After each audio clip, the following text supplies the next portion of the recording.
और अब भी वही जीतेगी। बस देने को हम वोट किसी को भी दे दें, जीत उसी की होगी, क्यों कल योगी जी आए वो बिल्कुल सेट कर गए मामला।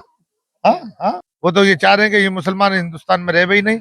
अब मुसलमान के बगैर अगर हिंदुस्तान में हिंदुओं का काम अगर चल जाए तो बिल्कुल अवाल दे दो, जगह अलग रख लो। हाँ? नमस्कार साथियों साथियों हम इस वक्त खैर विधानसभा के जंगलगढ़ी मोहल्ले में खड़े हैं। और ये जो मोहल्ला है मोहम्मदन मोहल्ला है। यहाँ मुस्लिम समाज के कुछ बुजुर्ग जो बैठे हुए हैं, इनसे एक बार बात करने का प्रयास करेंगे। यहाँ उपचुनाव जो चल रहा है, उस चुनाव की तैयारियां कैसी चल रही हैं। सर, क्या नाम है आपका। मोहम्मद निजामुद्दीन। सर, अभी उपचुनाव शुरू हो चुके हैं। आपको 5 साल में दूसरी बार ऐसा मौका मिल रहा है, जो आपको अपना दूसरे विधायक चुनने को मौका मिल रहा है।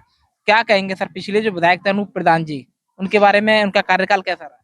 कार्यकाल हमारे यहाँ तो कोई कैसी वो बदलाव है ही ना, जैसा भी यहाँ पहले ऐसे ही पड़ा हुआ है, जैसा भी यहाँ कोई, यहाँ तो कोई बस्ती में कुछ सुने है ही ना। कभी आपने किसी को बोला, शिकायत की। न शिकायत के जो चेयरमैन यहाँ में उनसे भी शिकायत करिए कि कम से कम ना 20 साल पुरानी सड़क होंगी, कम से कम 25 साल पुरानी। हाँ, चेयरमैन भी आमे तो चेयरमैन अपने वोट लेके चले जामे कि आज तक सुधरी सुधरी ना। ये कालीचरण बिकल के जमाने में यहाँ खरंजा हुआ, और जी उसके बाद में न तुम्हारे राकेश मौर्य चेयरमैन हुए तो उन्होंने ये इंटरलॉक करा दिया, जब से कि नाली फाली सब टूटी फूटी है, कोई यहाँ सुनने वाला ना कोई। आपको जिस तरीके से आप बोल रहे हैं, सुनने वाला नहीं है। अनूप प्रधान 2 बार विधायक रह चुके हैं। कभी आपके यहाँ से कोई व्यक्ति आई ना जहाँ जहाँ ना कहते तो उनसे, जब जब आते जब तो कहते, जब कोई आएगा जब तो कुछ शिकायत करी जाएगी। बस वोटों की तो खबर भेज दें, कभी तुम्हारे जरिए कभी किसी के जरिए, जब कोई आ भी ना देखे। आप हम हमारा सवाल ये है कि इस बार आपके प्रत्याशी जो है, सपा गठबंधन से प्रत्याशी खड़े हैं, भाजपा से खड़े हैं, और यही आजाद समाज पार्टी, जो कि नगीना से सांसद चंद्रशेखर आजाद, मुस्लिम समाज का काफी सपोर्ट रहा। तो आपके विचार से इस बार चंद्रशेखर आजाद की पार्टी से जो प्रत्याशी खड़े, उन पर कितना बहुमत हो सकता है। यहाँ तो इस वक्त फिलहाल तो जो वो तेज भी गुड्डू का लड़का है, जो क्या नाम है उसका, ऐसे ही नाम है, दिलेर दिलेर दिलेर नहीं, दूसरा जो है उससे तुम्हारे कांग्रेस से। कांग्रेस से कोई नहीं है। सपा गठबंधन से कारू चैन है। हाँ, वही वही बाजी भले मारे, क्यों उसी को ही सपोर्ट है ज्यादातर। सपा की जो प्रत्याशी है चारू कैन, उन पर सपोर्ट पूरा है। इस तरीके से देखा जा रहा है कि बीजेपी हर बार जो है चुनाव जीत रही है। यहाँ से लोग तो खैर बेईमानी से जीते, कोई ईमानदारी से थोड़ी जीते। बेईमानी से जीते, ईमानदारी से तो कोई नहीं जीता। तो वो जीते। हाँ, और अब भी वही जीतेगी। बस देने को हम वोट किसी को भी दे दें, जीत उसी की होगी, क्यों कल योगी जी आए वो बिल्कुल सेट कर गए मामला। हाँ हाँ आपके हिसाब से मतलब बीजेपी ही जीतेगी, चाहे वोट किसी को जाए। हाँ, बीजेपी जीतेगी। क्या कारण, कोई और कारण। तो कारण वो ही जान सके। भाई हाँ, ये तो कारण वो ही जान सकते हैं। यानी यहाँ से क्या, मुसलमानों के गढ़ों में से जहाँ एक वोट किसी दूसरे की ना, वहां भी बीजेपी जीत रही है। उसका क्या कारण हो सके, अब ये तो तुम ही जान सको। आप मतलब ठीक है, आपने सही कहा कि या तो ईवीएम की प्रॉब्लम है, या मशीन की प्रॉब्लम है असली तो। अगर बैलेट पेपर पे चुनाव हो में तो फिर कोई जो खटका ना, फिर तो बिल्कुल सच्चाई और झूठ और बेईमानी सुने। और अब तो मशीन से तो खुलेआम बेईमानी हो रही है उसमें तो। अच्छा, क्या कह रहे थे आप, बताइए क्या कह रहे थे। क्या लग रहा है आपको, इस बार क्या लग रहा है कि इस बार कौन विधायक होगा।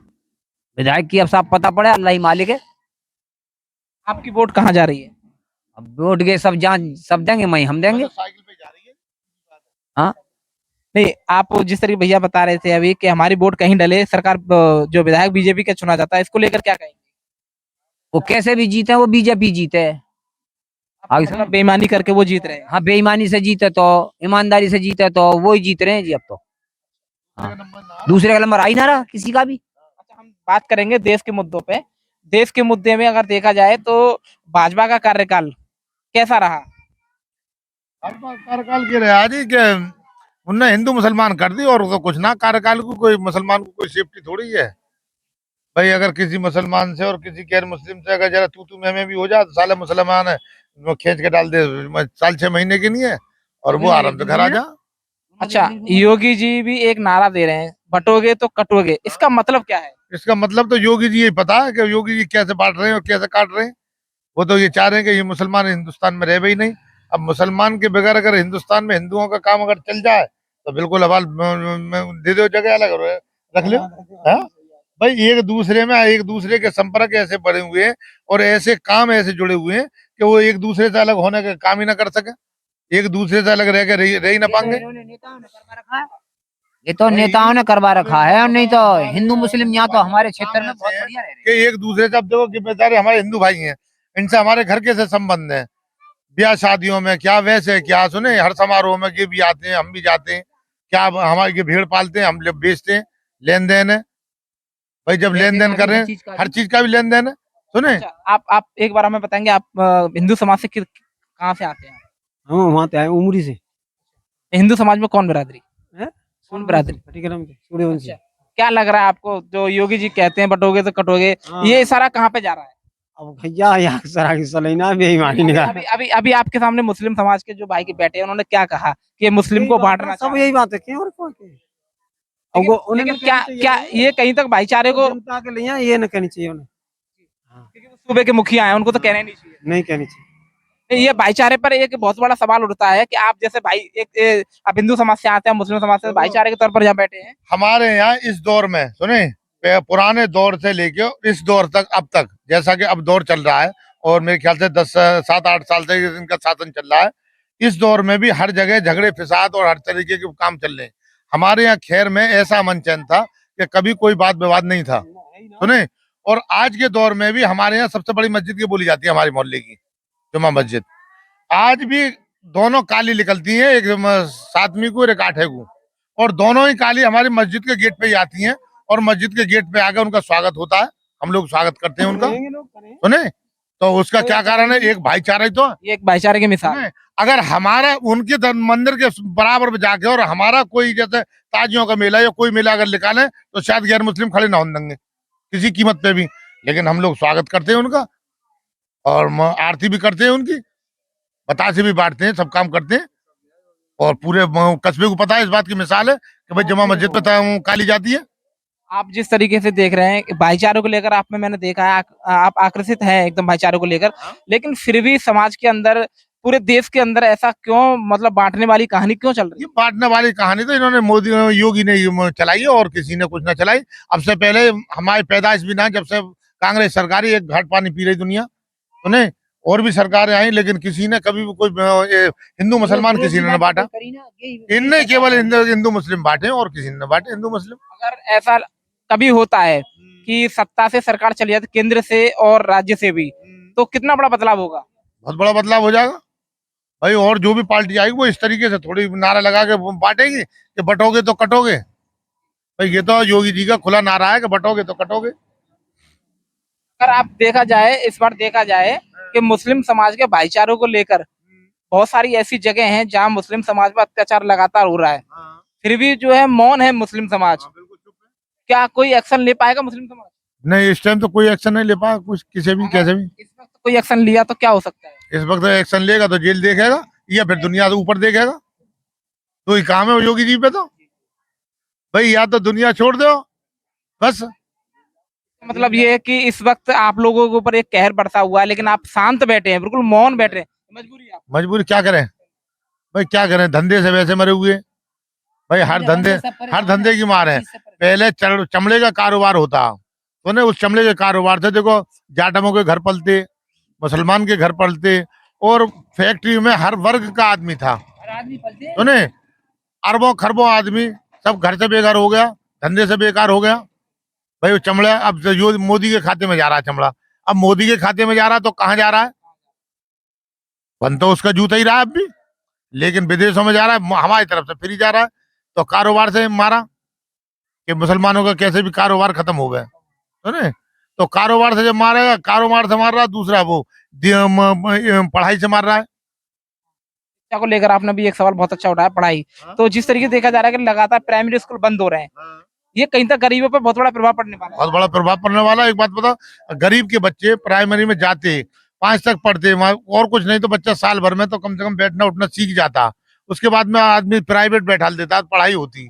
लेकिन अब वो स्कूल ही खत्म होते जा रहे हैं तो क्या होगा। प्राइवेट की जिस तरीके, सुने कि अब तुम्हारे पास तो भाई इतना धंधा है, तुम तो अपनी दुकान खोल के बैठे हो, 1000-2000 रुपए सीधे कर रहे हो। अब मैं सवेरे गया, कोई भैंस मिल गई ना मिली, तो अगर ना मिली तो खाली बैठा, अब मैं अपने घर देखूंगा कि बच्चों पढ़ाऊंगा, क्या करूंगा। ठेली लगा रहे हो तो ठेली पे वो मेन प्लेट चाहिए। सुने अब ये नेम प्लेट वाला इशू बहुत बड़ा इशू है।